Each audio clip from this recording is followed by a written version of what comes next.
আজকে জ্যোতিষ ক্লাসে আমরা একটা ক্লাসের দ্বিতীয় অংশে এসে গেছি। আমাদের ঠিক আছে, বরঞ্চ আমাদের ঘুরিয়ে দেওয়া তাহলে আমাদের তো না না ফোনের মোডটাকে ঠিক আছে। আমাদের 12টা রাশি আমরা আগে জেনেছিলাম, এরপরে সমস্ত বিভাগটাকে জানবো। আজকে ক্লাসটা আরও দুর্দান্ত হতে যাচ্ছে। যেমন হচ্ছে আমরা প্রথমে ধরে নিলাম এটা মেষ, এটাকে লগ্ন ধরি, দ্বাদশ রাশি। এইটা যে লগ্ন, লগ্ন সবসময় 1 নম্বর।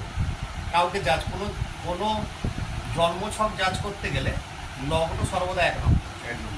ঠিক আছে, এটা 2, এটা 3, এটা 4, যে কোনো লগ্ন। এখানে যদি আমি ধরি মীন লগ্ন, সেটা 1 নম্বরে লগ্ন মানে 1।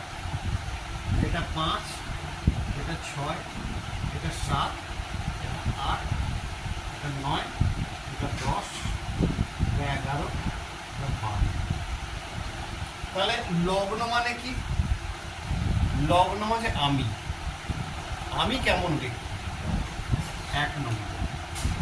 লগ্ন 1 মানে লগ্ন যেটাই হবে সেটাই শুরু, সেখান থেকে শুরু।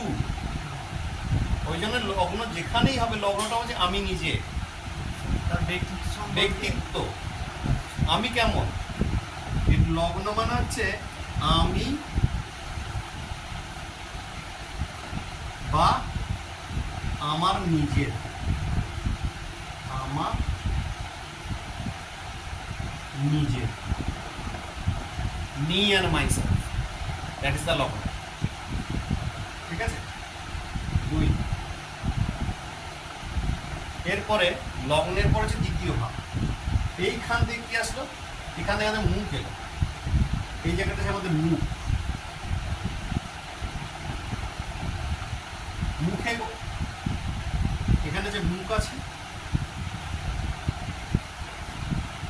এখান থেকে আমরা মুখ থেকে কথা বলি, তার মানে বাক।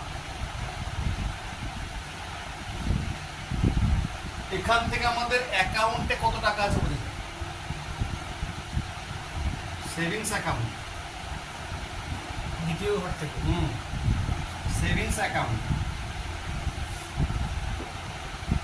এখান থেকে আমাদের বিচার হয় আমরা কি জমাতে পারি, জমা পুঁজি। জমা পুঁজি